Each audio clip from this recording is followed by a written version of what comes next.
मंत्री जी, आज गाजीपुर जनपद में आपका आगमन हुआ। आगमन का मुख्य उद्देश्य क्या रहा? देखिए, निकाय चुनाव निकट है। पार्टी ने मुझे यहाँ पर गाजीपुर के सम्मानित जो हमारे नेता हैं, जो हमारे कार्यकर्ता हैं, उनके साथ मिलकर काम करने का निर्देश दिया है। उसी क्रम में आज गाजीपुर आगमन हुआ।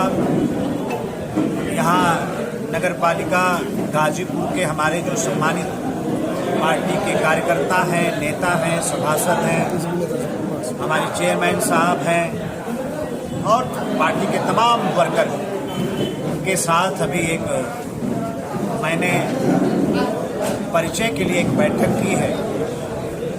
आगे बैठकों का दौर चलता रहेगा, हम लोगों के आने जाने का भी दौर चलता रहेगा। वैसे पूरे गाजीपुर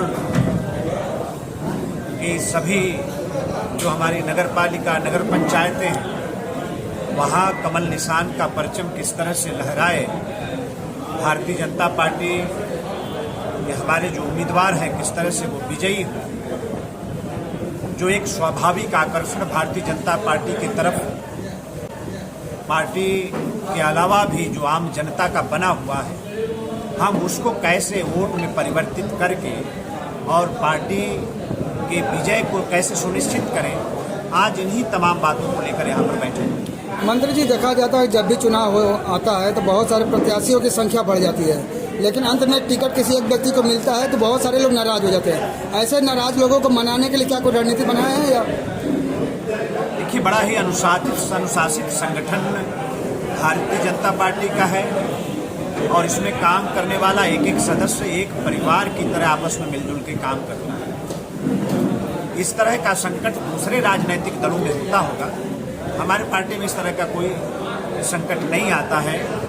पार्टी नेतृत्व का जो फैसला होता है उसको स्वीकार करने की हमारे यहाँ परंपरा रही है और सामूहिक प्रयास की परंपरा रही है, सामूहिक निर्णय की भी परंपरा रही है।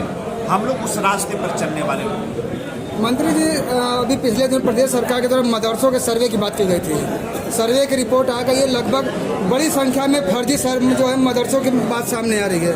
अब उसको लेकर प्रदेश सरकार क्या करेगी? नहीं, अगर किसी फर्जी तरीके से कोई संस्था चलाने का कोई भी विषय सामने आएगा तो उसके खिलाफ सख्त कार्रवाई करेंगे। अगर फर्जी मदरसे भी चल रहे होंगे तो उसको बंद करेंगे।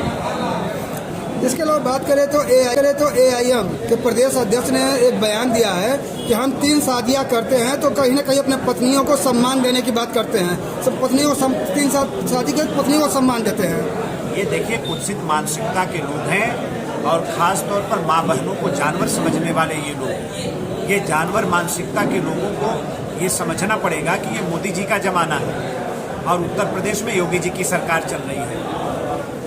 मोदी जी के कालखंड में जरा तुम करके दिखाओ तो ये ट्रिपल तलाक कानून को जो मोदी जी ने बनाने का काम किया है, ऐसे जो पागली मानसिकता है उसको ठीक करने के लिए ये कानून लाया गया है। ऐसे में बात कर ओवैसी साहब भी इन्होंने बयान दिया कि 10 अक्टूबर को जो है सुल्तानपुर में दुर्गा विसर्जन के दौरान जो है घटना हो गई थी। उसको लेकर उन्होंने ये कहा है कि हर दिन मुसलमानों पर देश के अलग अलग हिस्सों में अत्याचार किए जा रहे हैं। नहीं, ऐसा कतई नहीं है। ऐसी कोई मानसिकता के साथ सरकार काम नहीं कर रही है। हाँ, ये जरूर है कि समाज के अंदर, प्रदेश के अंदर प्रदेश को अशांत करने का, समाज को अशांत करने का, समाज को विघटित करने का, समाज को बांटने का किसी भी प्रकार का कोई प्रयास होगा तो उसको कानूनी तौर पर ऐसे प्रयास को सफल नहीं होने देंगे। अनिल जी, आपके बड़े भाई ओम प्रकाश राजभर जी इन दिनों सावधान यात्रा निकाले हुए हैं।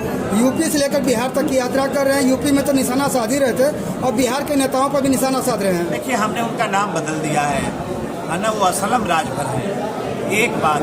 और दूसरी बात, उनको कौन गंभीरता से ले रहा है?